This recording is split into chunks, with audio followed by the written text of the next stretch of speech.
Parasti mēs redzam, ka ir kādi dokumenti, kas ir ieguvuši tādu vēsturisku nozīmi. 2012. gada 13. jūnijas mēs gribam, lai ieiet Latvijas vēsturē ar to, ka Rīgas centrā saujiņi cilvēku sanāca kopā un vienojās par nākamās 5 gadus mērķiem industrijā. Un ne tikai industrijā, par mērķiem, kas mainītu Latvijas iedzīvotāju labklājību, viņu dzīvi. Latvijas informācijas un komunikācija tehnoloģijas asociācijas harta tiek parakstīta šodien.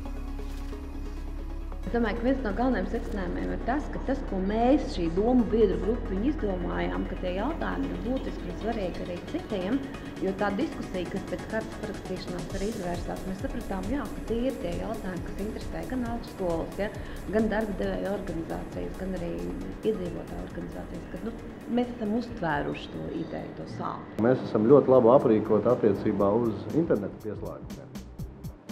Bet mums ir ļoti daudz jādara, lai mēs iemācītos to visu lietot. Jo Microsoft pieredze ne tikai Latvijā, visur pasaulē rāda to, ka tikai tajā brīdī, kad uzņēmums, valsts pārvalde patiešām apzinās to, ka informācijas tehnoloģijas ir biznesa rīks un ka viņš ir vajadzīgs un nepieciešams, lai mēs izmantotu, lai mēs uzlabotu savu efektivitāti un apzināti iet tajā virzienā tikai tad, tas nes patiešām labu rezultātu. Droši vien, ka svarīgi būtu tomēr, lai gan Latvijas sabiedrība, gan arī visi, kas saskarās ar valsts pārvaldi, kā indivīdi, saprastu un izmantotu tos pakalpojumus, ko piedāvā valsts un pašvaldības. Sistēma ieviešana pat par sevi un obligātu uzlikšanu, lietošanu, viņi ir ļoti efektīvi valsts pārvaldes ietvaros. Aizvien vairāk speciāli dokumentu apriti jau notiek elektroniski.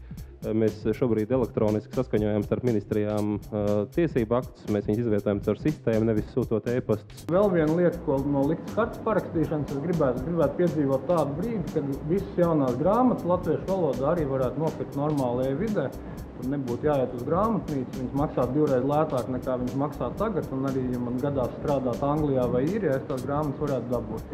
Šobrīd, piemēram, Amazonā neko latviešu valodā nopirkt nevar, un tas, es domāju, būtu arī mūsu politiķu valdības uzdevums šos jautājumus celt dienas kārtībā un teikt, ka, lai viņi gādā, kad var nopirkt. Es nesaprotu vienu fundamentālu lietu, kāpēc iedzīvotājiem ir jādeklarē to, ko visi jau zina, cik iedzīvotājs ir nodokļos samaksājis. Manuprāt, tas ir būtiskākais. Tā ir būtiskākā lieta, un kas ir tieši liktas hartas tajā idejā. Jā? Viena lieta intuitīvitāte, otra tā sistēma integrācija. Kā harta pāraugs rīcībā?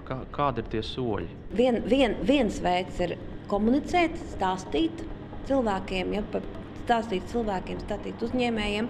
Otra lieta ir, kad ir kaut kādas lietas, kur ir jāmaina likumdošana, kur ir jābūt kādām likumdošanas iniciatīvām, tad arī strādāt atbilstoši ar valsti, ja, lai ierosinātu šīs likumdošanas izmaiņas, lai tās lietas kaut kādas notiktu un virzītos uz priekšu. Tanī brīdī, ja redzēs, ka tā lieta tiešām strādā, un tanī brīdī mēs aicināsim, citus partnerus arī pievienoties, jo es domāju, ka tā doma ir, ka šīm idejām viņām vajadzētu būt tā kā visas sabiedrības.